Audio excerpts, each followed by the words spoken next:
my setting, I wanted to start out with a short quiz to kind of get the ball rolling. I want to take a survey here. So how many of you have had to deal with the following? A bad kisser.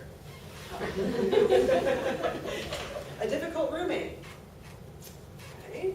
A deathly boring class. Gas. Oh, come on. Everyone's hand should be up on this. Please. It's not just me. And really lame pickup lines. Yeah. These are a few of my personal favorites. If I could rearrange the alphabet, I'd put you and I together. Do you believe in love at first sight? Or do I have to walk by you again? And my personal favorite is, can I buy you a drink? Or do you just want to? If it's an opening and you'll actually get a laugh from somebody, I mean, I'm all for it. So anyway, if these sound familiar, help is at hand. Welcome to everything you really need to know about dating in college. These are all of this is information taken from, as Beth said, the worst case scenario survival handbook for dating and sex, and then the college one as well. And we kind of came up with so many different scenarios that are common and sometimes hilarious in their tragedy. Everything from when you have to escape from a bad date to dealing with a assortment of bodily functions, which is something we can all relate to. And if you even have to pull an all-nighter, sometimes it's good to have a few tricks in your back pocket, like even if you're grading papers late at night. So when that happens, you may not have a lot of time to think through the situation, so it's good to have these things in the back of your mind. And I talked to a huge group of experts from an FBI agent who I actually ended up going on a date with. What was his CIA agents, a lot of people in personal safety. There was a lot of police officers, counselors, campus security, campus administrators, and they all weighed in on this. So all of this information, while at times might seem slightly ridiculous, it actually came from a source, and if you try it out, you will find that it's very effective. And I will be sharing my own tragic stories throughout the day. For instance, I only wish I had had this information when I was in college, because I found myself one night in a motel room on the outskirts of campus with the entire Wisconsin rugby team. That doesn't seem like a really good scenario, does it? I had some presence of mind to get out of that situation. I don't think it was going to be, like an accused kind of situation, but I do think it was something I should have taken care of myself and not put myself in that situation. So here I am today. I've lived to tell about it and share my experiences with you. So before you can get busy, we're going to get into defensive dating. And the first thing you need to get straight is the gender of your date. Sometimes you might be out with somebody and, just kind of like the question mark bubble goes off above your head and you're not quite sure, which restroom they're using, that sort of thing. So there's some things you can do to determine the gender. First of all, just kind of look at their physique. Obviously, you've probably heard that the Adam's apple is something to look for. Women don't have one and men do. So if they're wearing a scarf, then you might need to go to step 2. Look at their shape. Men tend to have broader shoulders and slimmer hips that are more of a V shape, whereas women are more evenly proportioned on their hips and shoulders. So you can kind of look at them from behind. And as you're watching them, watch how they walk. Women tend to naturally sway from side to side, whereas men walk forward. You can also get a load of their hands. More hair on their knuckles might indicate that they're a man. Not that there's anything wrong with that. And men tend to have longer ring fingers than index fingers because of testosterone. It's not a fail-safe thing, but it can give you a clue. If they're even, that might not help you much. And if they're wearing baggy clothing and they look like they're kind of trying to hide some bits and pieces, then that might raise a question for you. Anyway, you might have the gender issue under control, and that might actually be the least of your problems. Which of these traits could indicate that you're dating an axe murderer? It's true. Blue eyes. Who thinks blue eyes would be a trait? No? Bedwetter until early adolescence. That one's gotten some traction here. Extremely social. Oh, actually, Or a pet lover. No takers? Very smart. I knew this was a smart crowd. First things first, when you're thinking about a person, and any one of these things that I'm about to tell you might not be a concern, but when taken together, you might want to check them out. In the worst case book, there's actually a 1-800 number so you can see if they have any sort of record. But this is the one I talked to an FBI agent about, and a lot of things you hear about serial killers are true. Loner white males in their 20s to 30s, difficulty maintaining relationships or jobs, cruelty to animals, and bedwetters until early adolescence. I don't know how you can find that out if you're chatting on somebody, unless you happen to meet their mother, if the mother isn't like in the freezer. I'm just saying. This is obviously an extreme situation, but I did date somebody one summer, and all of these question marks went off in my head, all these like warning signs. But he had a sailboat, so I kind of didn't think about it. He was 27, I was 19. He was 27 and like lived in his parents' basement, and his mom deposited his paycheck, but he had a sailboat, so I kind of hung in there. And then after a few months, I found out that he had been in a Moonie colony or Moonie cult, and his parents had just gotten him out, and he had just gotten off the meds right before he had met me. So he was in a delicate position. He wasn't an axe murderer, but there were things that I probably should have inquired about. All his friends were much younger. He kind of was in like a teenage mentality when he was moving toward 30. So it's good to just kind of ask questions and trust your instincts about things. And if you do fear for your life, sometimes you just need to know how to remove yourself from the situation. So again, another pop quiz. What's an effective way to escape from a bad date? Run out the front door screaming. Point. Say look. Call ass in the opposite direction. Slip out the back door or a bathroom window. Sure. Or insult your date until he or she leaves. If any of these might actually get you out of the situation, great. But we would say slip out through a back door or bathroom window or insult your date. And to that end, I can tell you how to actually get out the bathroom window. Before you break any glass in the bathroom or the place you're at, you might want to check that you're on the first floor, because there's no point in like breaking glass on the third floor, unless you're Spider-Man, and that the window isn't already unlocked. There's no reason to break the window and break the law if you can actually just open the window and get out. And if that's said and you're feeling compromised and need to get out of there, find some sort of implement to break the glass with.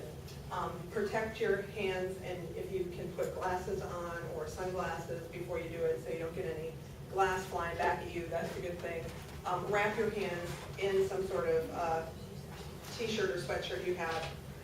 Break the glass in the center, and then once the glass is broken, lay down that same t-shirt or jacket over the glass so you don't cut yourself on the way out and bleed to death, because that would kind of defeat the purpose of getting out of there unharmed. Another thing you can do, there's all sorts of things you can do. You can do the prearranged phone call, which some of you may have already done, where you're not quite sure about this person, so you tell your friend, like, call at 8:30, and I can just kind of fake it. If it's an emergency, I can make an excuse and get out of there.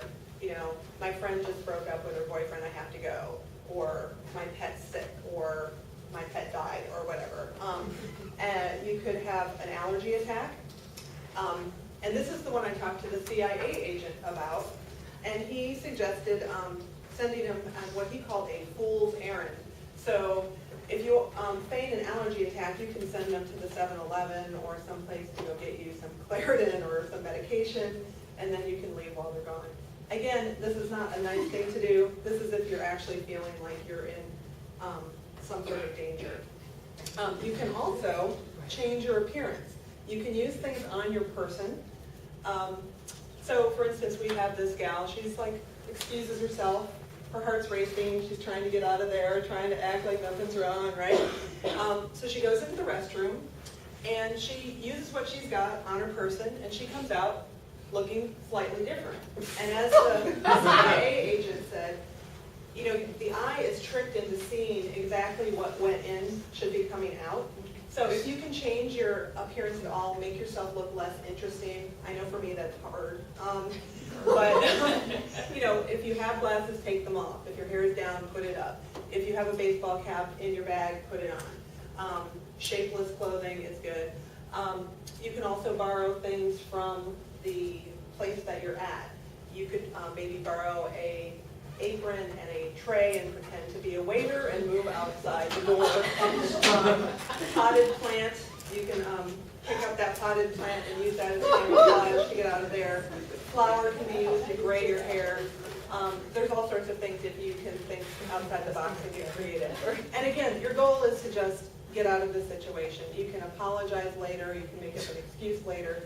And sometimes, I mean, I've heard so many stories from people after writing this book. One woman actually said she was on a date with a guy who was very creepy. He was making kind of sexual innuendo throughout the evening. And then at the end, she was like, I have got to get out of here to herself. So she said, oh, my young child's sick, I have to go home. And he said, oh, that's too bad. I really wanted you to come over and try on my dead wife's clothing to see if anything fit. And he might have just been trying to give the clothing to some worthy person, but that's pretty creepy. Like, here, try on my dead wife's wedding dress, and that sort of thing. So she was pretty creeped out and got out of there, you know, which is probably the right call. So anyway, your date may not be crazy, but they may be just a little bit too crazy for you. Less severe than being with a creepy date, you just might be with somebody who's moving too fast. You know, on the first date, they're already planning like summer vacation with you. They want to bring you home to meet the parents right away. And you might just be like, I don't even know if I like you. So there are some things you can do. Try and find out what their dating history is. Are they a serial monogamist? Are they like just add water and they're in a relationship like within a week? Beware of flattery.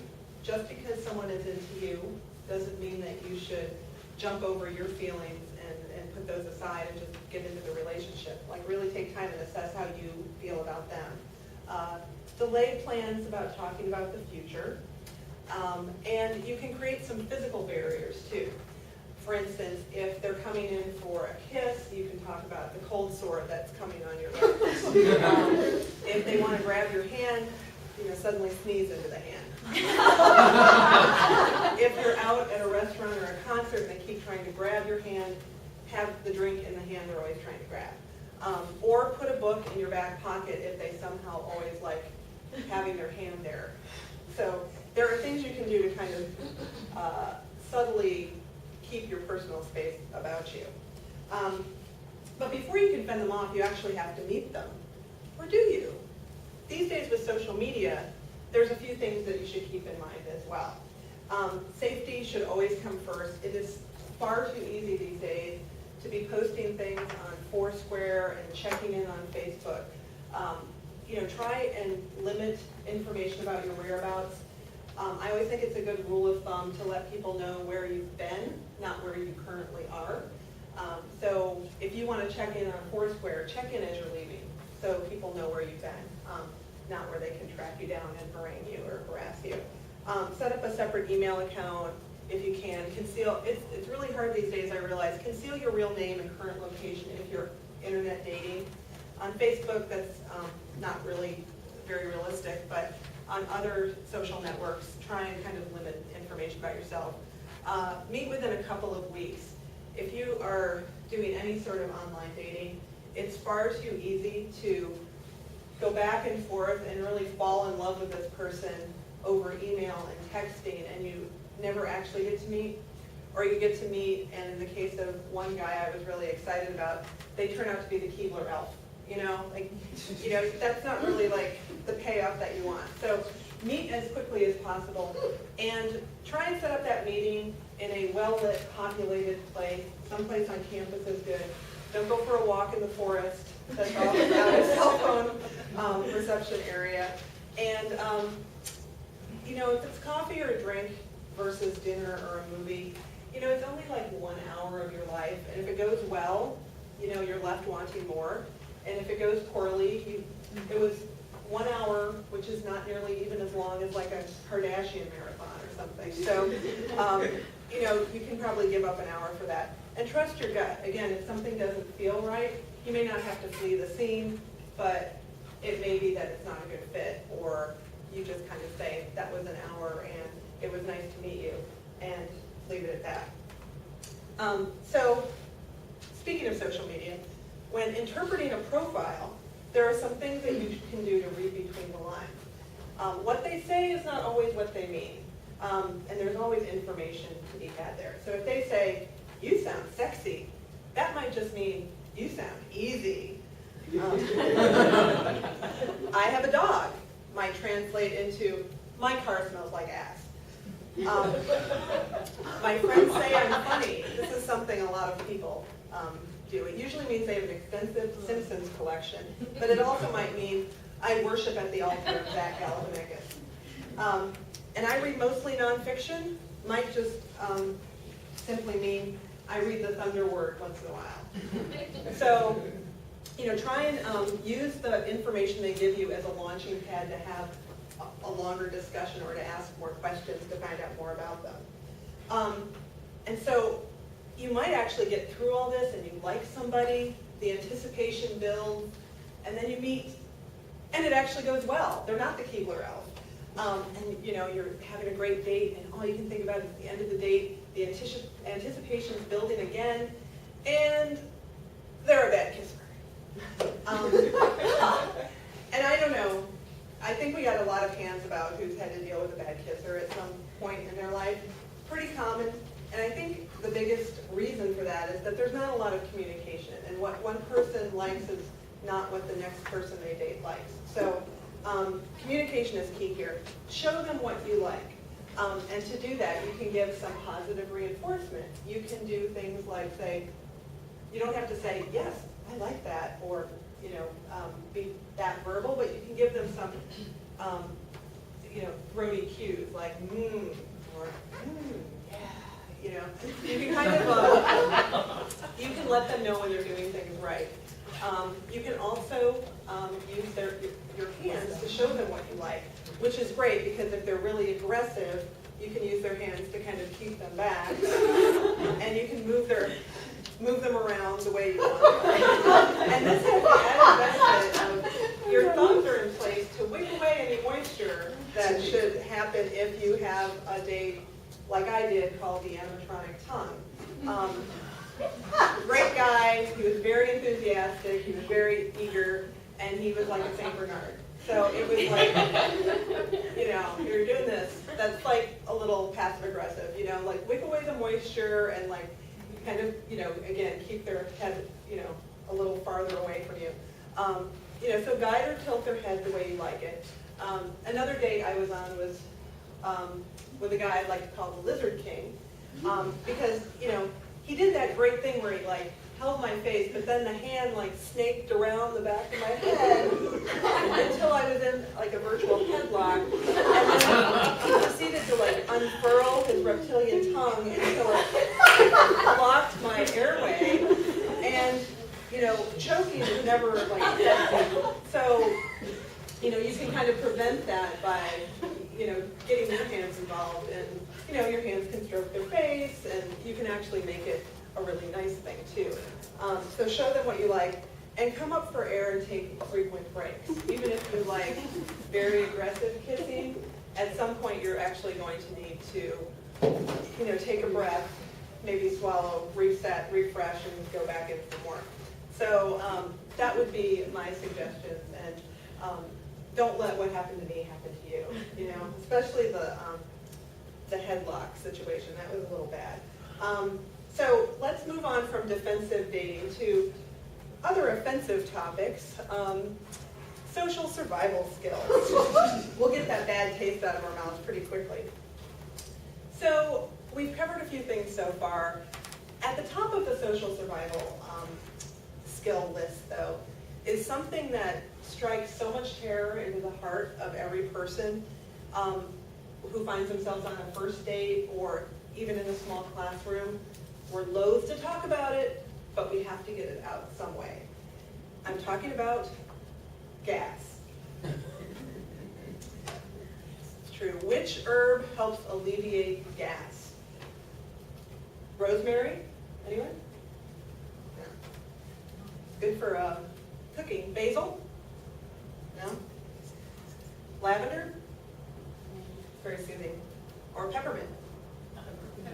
Peppermint! You guys are so smart. So how to survive if you have excessive gas?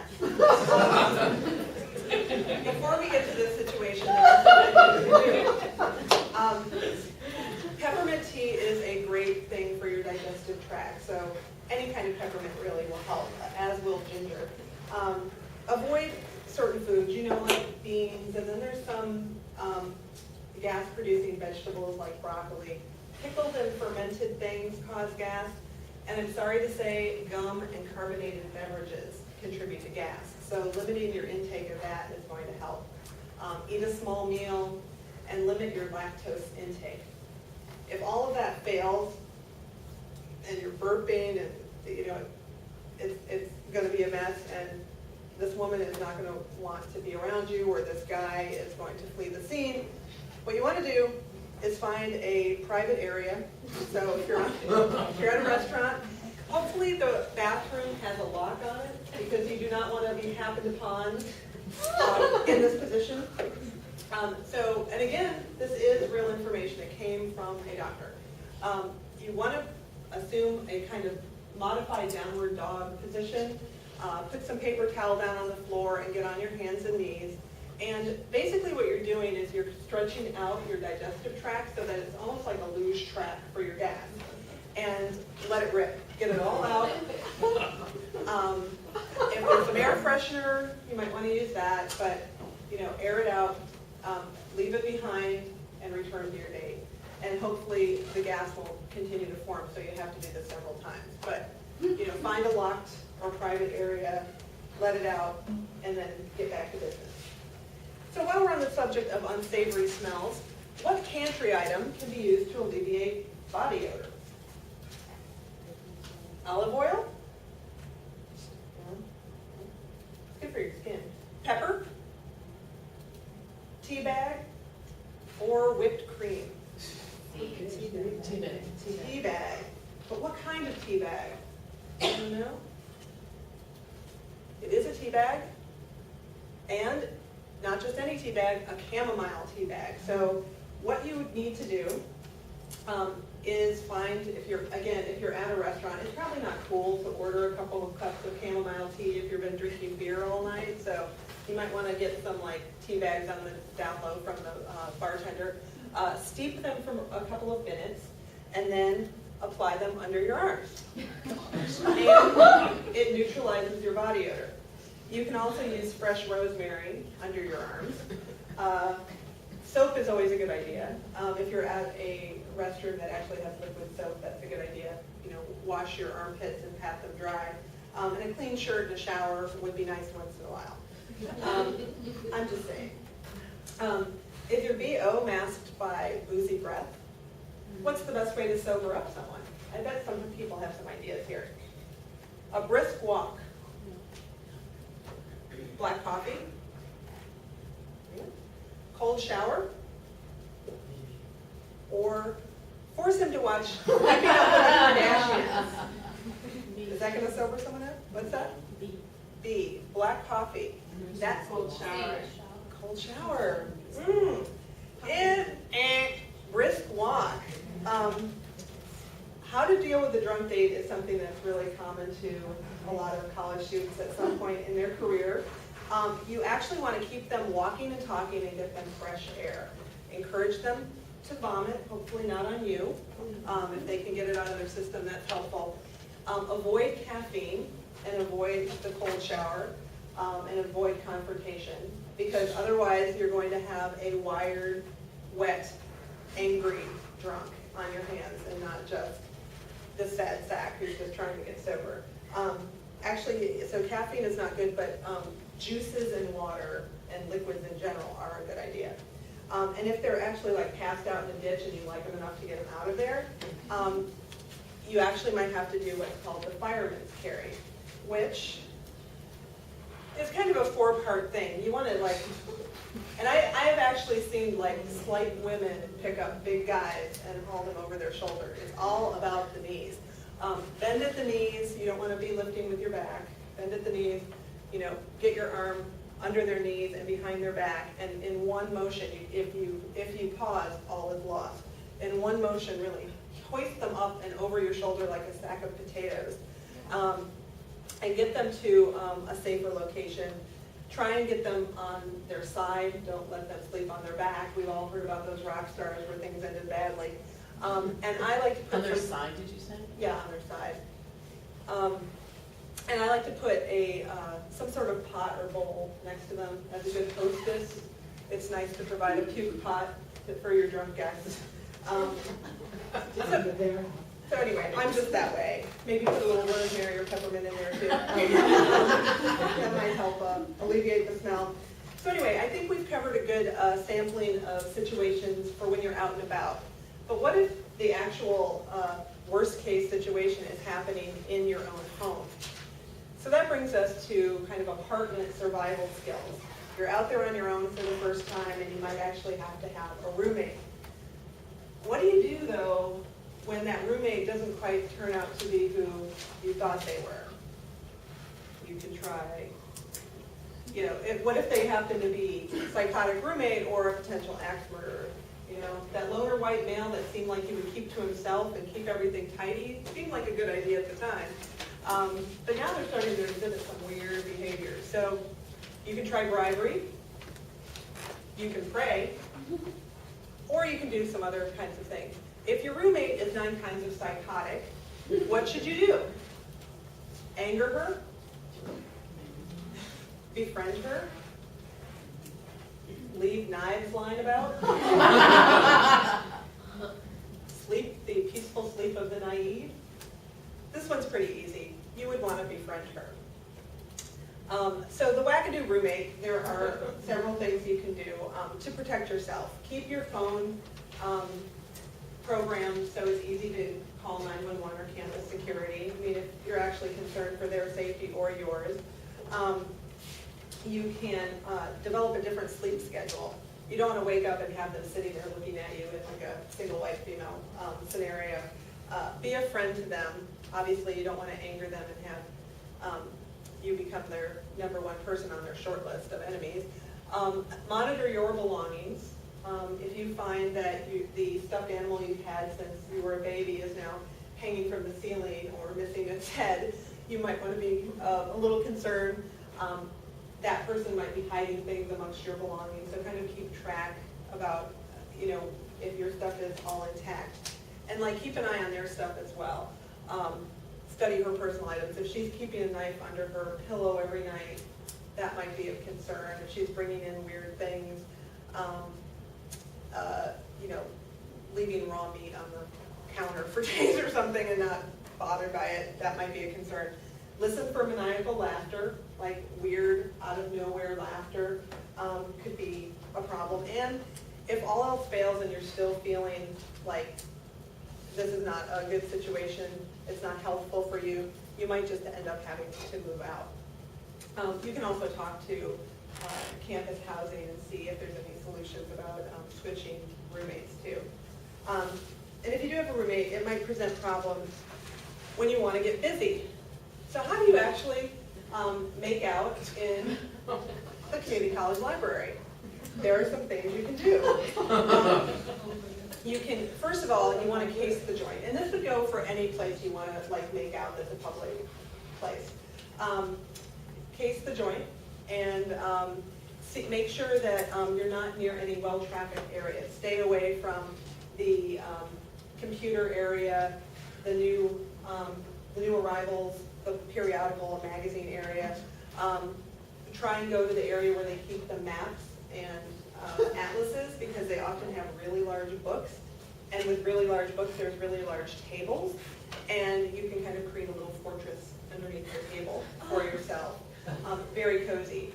Wear easy access clothing and avoid stairwells, popular elevators.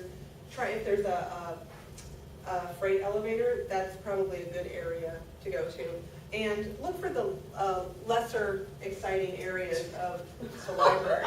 So it depends on what school you're going to. Some areas would be more popular than others. But I think the cookbooks and parenting section is kind of ironic, so I would probably head there and think that was funny. Or you could kind of get into the mood by going into the Hellenic or classic Greek area and looking for some love poetry, that sort of thing.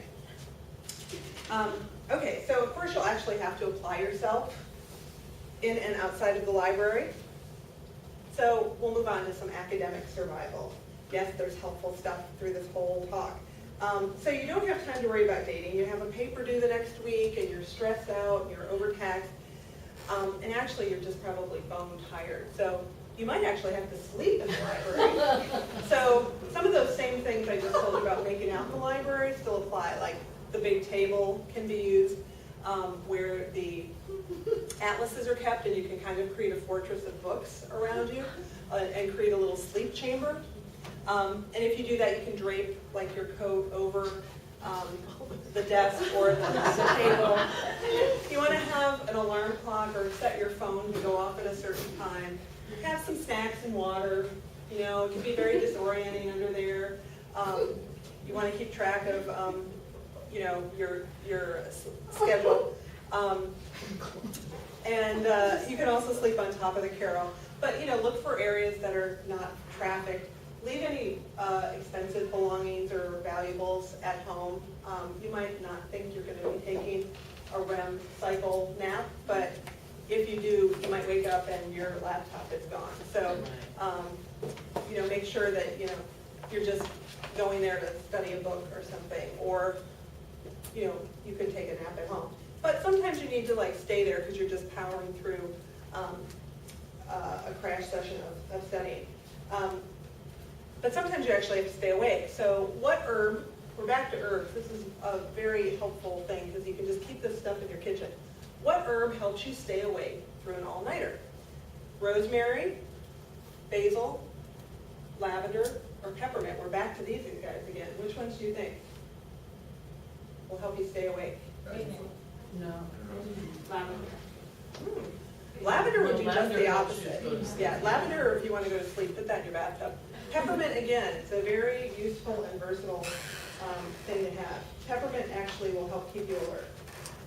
But there's other things you can do. Candy work? What's that? Will peppermint Sure. candy work? Anything peppermint. And the sugar wouldn't hurt either. There's all sorts of things you can do, though, when you're pulling an all-nighter. I love this illustration because it kind of covers everything we talk about. Caffeine is good. You want to have light snacks, not a heavy meal, because a large meal causes all the blood in your body to go to your stomach and your digestive tract to digest it. You want to actually keep blood in your head. To that end, you might want to do a headstand every so often to get the blood circulating back up there. Or you can run in place and get your heart rate going for a few minutes. Cool air will help you keep alert. I don't know if you've ever noticed, if you're in a really warm classroom, you can really take disco naps during the class versus a cold auditorium might keep you a little more alert. Have your radio turned on or TV to something that's kind of white noise, not very interesting. Again, the Kardashians are very useful when, in this situation. I used to watch reruns of The Hills when I had to stay up late, or QVC because it's just completely mindless in the background. Or have a study buddy. Again, set your phone or alarm to go off at a certain point because I know there's something happens between 3 and 4 o'clock when you become in a fugue state and you don't really have any sense of time. So, set your alarm as well.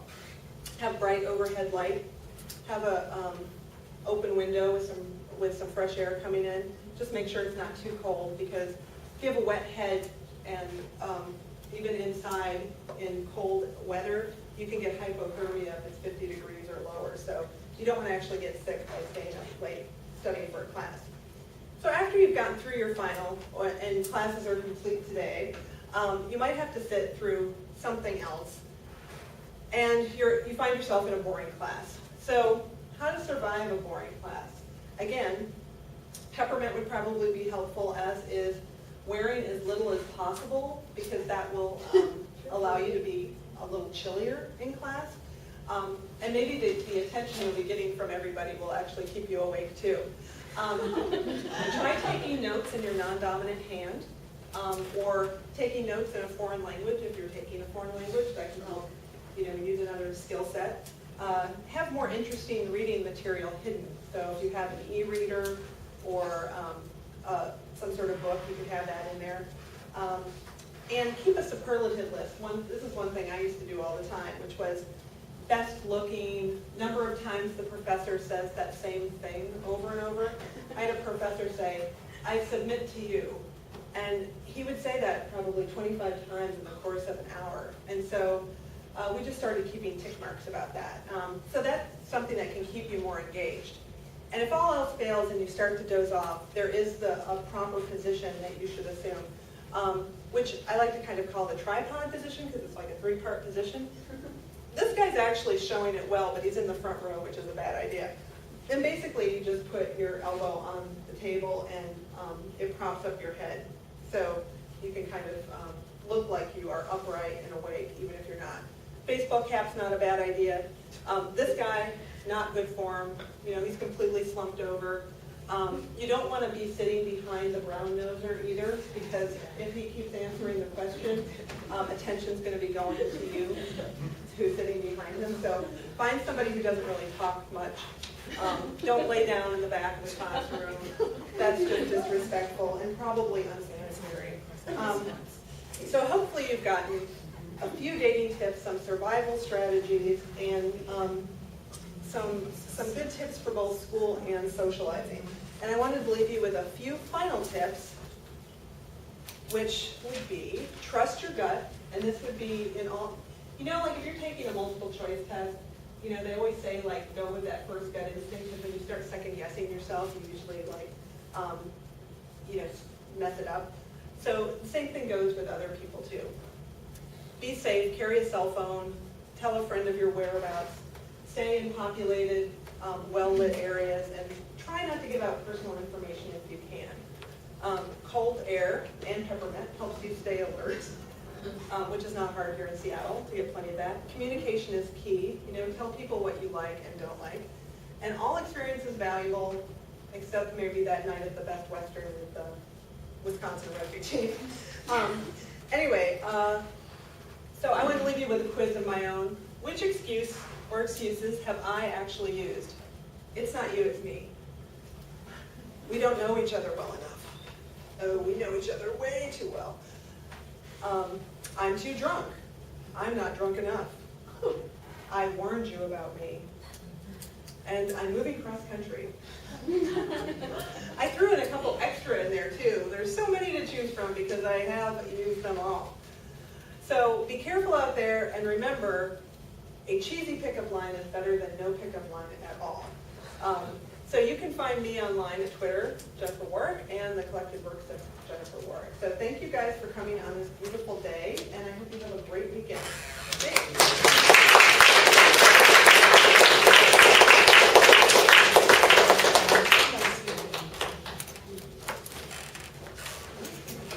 Does anyone have any questions for Jen? Yeah.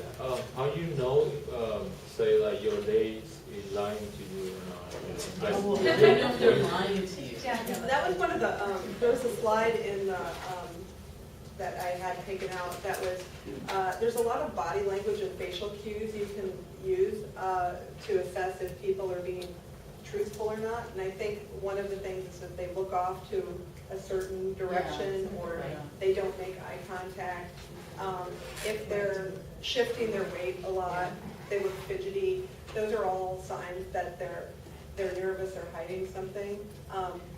And you could just kind of come out and ask them too. I mean, there's the good old detective work you can do, like as far as asking where they were. There's a lot of information to be had, I guess, unfortunately, on social networks these days too. You can kind of find out where they've been.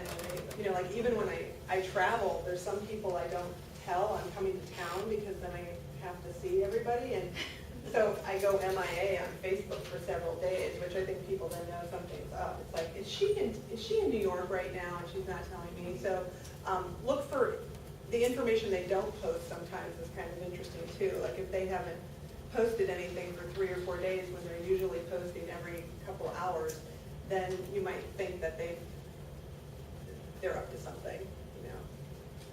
Thank you. Yeah. But, you know, but just look at their body language. I think that can tell you a lot. And trust your gut. And trust your gut. Anyone else? Any questions? What are the pickup lines that have worked on you?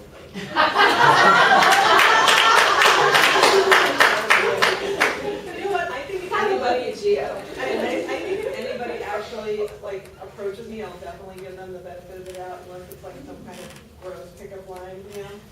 There's a whole list in the back of this book, which is funny. But the one, can I buy you a drink or do you just want the money? Like that one that made me like stop and think, and I totally cracked up at that. So anything like that breaks the ice, I think is like is a good way to go.